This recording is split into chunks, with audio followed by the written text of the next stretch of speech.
Geyimimiz, hüququmuz biridir. Şagirdidir hamımızın adı da.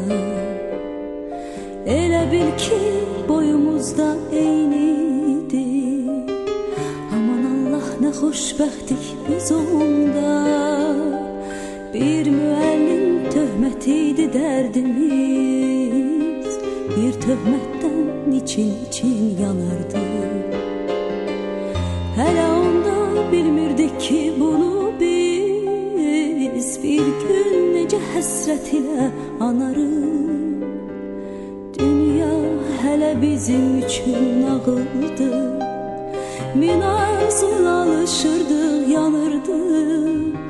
Özümüzü biz hamıdan ağır, özümüzü nə bəxtəvər sanırdıq.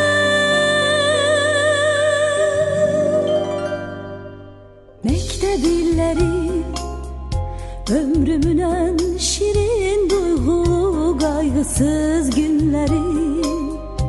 Hər anı bir ömrə bərabər seyirli günləri. Ən təmiz arzulu günləri. Məktəb illəri ömrümün ən şirin duyğulu qayğısız günləri. Hər anı bir ömrə bərabər seyirli günləri.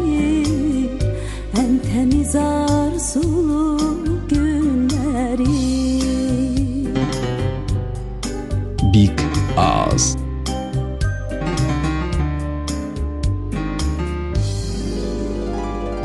Hələ onda bu dünyanın şərindən, yalanından xəbərimiz yox idi.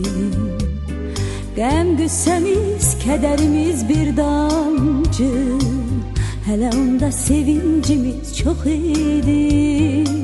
Yazılanı bir silgiyle pozmaqda bizim üçün nə asandı, nə asan. Xəbərsizdik ömrümüzə biz hələ. Taley yazan pozulmayan yazıdan. Dünya hələ bizim üçün nağıldı. Min arzuyla alışırdıq, yanırdıq.